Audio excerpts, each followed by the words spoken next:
नमस्कार मित्रों, आज हम भगवान श्री राम की नगरी कहे जाने वाली ओरछा के इतिहास को उजागर करने वाले हैं।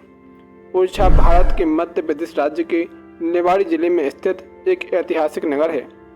इसकी स्थापना रुद्र प्रताप सिंह बुंदेला द्वारा की गई थी। ओरछा बुंदेलखंड क्षेत्र में बेतवा नदी के किनारे बसा हुआ है। यह टीकमगढ़ से 80 किलोमीटर और उत्तर प्रदेश राज्य में झांसी से 15 किलोमीटर है। इसका इतिहास 15वीं शताब्दी से शुरू होता है, जब इसकी स्थापना रुद्र प्रताप सिंह जूदेव बुंदेला ने की थी, जो सिकंदर लोदी से भी लड़ा था। इस जगह की पहली और रोचक कहानी एक मंदिर की है। दरअसल यह मंदिर भगवान राम की मूर्ति के लिए बनवाया गया था, लेकिन मूर्ति स्थापना के वक्त यह अपने स्थान से हिली नहीं। इस मूर्ति को मधुकर शाह बुंदेला के शासनकाल 1554 से 1592 के दौरान उनकी रानी गणेश कुंवर राजे अयोध्या से लाई थी। रानी गणेश कुंवर राजे वर्तमान ग्वालियर जिले के करहिया गांव की परमा राजपूत थी। चतुर्भुज मंदिर बनने से पहले रानी पुख नक्षत्र में अयोध्या से पैदल चलकर बाल स्वरूप भगवान रामलला को ओरछा लाई, परंतु रात्रि हो जाने के कारण भगवान राम को कुछ समय के लिए महल के भोजन कक्ष में स्थापित किया गया, लेकिन मंदिर बनने के बाद भी कोई मूर्ति को उसके स्थान से हिला नहीं पाया।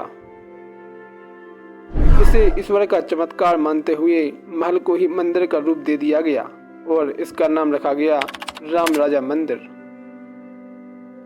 आज इस महल के चारों ओर शहर बसा है और रामनवमी पर यहाँ हजारों श्रद्धालु इकट्ठे होते हैं। वैसे भगवान राम को यहाँ भगवान मानने के साथ यहाँ का राजा भी माना जाता है, क्योंकि उस मूर्ति का चेहरा मंदिर की ओर न होकर महल की ओर है। आज भी भगवान राम को राजा के रूप में ओरछा के इस मंदिर में पूजा जाता है। कुछ लोग कहते हैं कि सबसे पहले लोगों ने बुंदेलखंड में रहना शुरू किया था। यही वजह है कि इस इलाके के हर गांव और शहर के पास सुनाने को कई कहानियां हैं। बुंदेलखंड की दो खूबसूरत और दिलचस्प जगह हैं, ओरछा और दतिया। भले ही दोनों जगहों में कुछ किलोमीटर का फासला हो, लेकिन इतिहास के धागों से ये दोनों जगहें बेहद मजबूती से जुड़ी हुई हैं। ओरछा झांसी से लगभग आधे घंटे की दूरी पर स्थित है।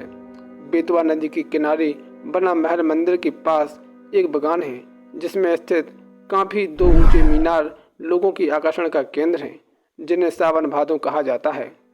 कहा जाता है कि इनके नीचे बनी सुरंगों को शाही परिवार अपने आने जाने के रास्ते के तौर पर इस्तेमाल करता था।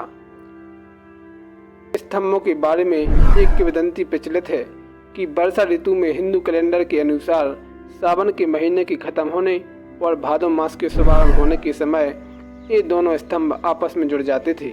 हालांकि इसके बारे में पुख्ता सबूत नहीं है। इन मीनारों के नीचे जाने के रास्ते बंद कर दिए गए हैं। को दशकों पुराने पुल से पार कर शहर के बाहरी इलाके में राजनिवास है। यहाँ 4 महल, जहांगीर महल, राजमहल, शीश महल और इनमें से कुछ दूरी पर बना राय प्रवीण महल है। इनमें से जहांगीर महल के किस्से सबसे ज्यादा मशहूर हैं।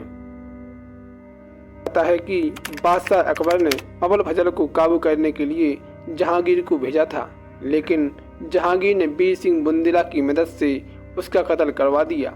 इससे खुश होकर जहांगीर ने ओरछा की कमान वीर सिंह जी बुंदेला को सौंप दी। वैसे ये महल बुंदेला राजपूतों की वास्तुशिल्प के प्रमाण हैं। पत्थरों वाली जाली का काम, जानवरों की मूर्तियां, बैल बूटे जैसी तमाम बुंदेला वास्तुशिल्प की विशेषताएं यहाँ साफ देखी जा सकती हैं। बेहद शांत दिखने वाले ये महल अपने जमाने में ऐसे नहीं थे। यहाँ रोजाना होने वाली नई हलचल से उपजी कहानियां आज भी लोगों की जुबान पर हैं। इन्हीं में से एक है हरदौल बुंदेला की कहानी, जो जुझार सिंह बुंदेला 1627 से 1634 के राज्यकाल की है। दरअसल मुगल जासूसों की साजिश भरी कथाओं के कारण इस राजा को शक हो गया था कि उसकी रानी से उसके भाई हरदौल बुंदेला के साथ संबंध है। लिहाजा उसने रानी से हरदौल बुंदेला को जहर देने को कहा। रानी की ऐसा न कर पाने पर खुद को निर्दोष साबित करने के लिए बुंदेला हरदौल ने खुद ही जहर पी लिया और त्याग की नई मिसाल कायम की। क्षत्रियों का राजकाल 1783 में खत्म होने के साथ ही ओरछा भी गुमनामी के घने जंगलों में खो गया और फिर यह स्वतंत्रता संग्राम के समय सुर्खियों में आया।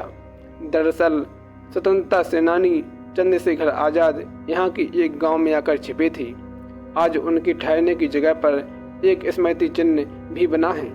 तो दोस्तों, आपको वीडियो कैसी लगी जरूर कमेंट कीजिए और हमारे चैनल को जरूर सब्सक्राइब कीजिए। धन्यवाद।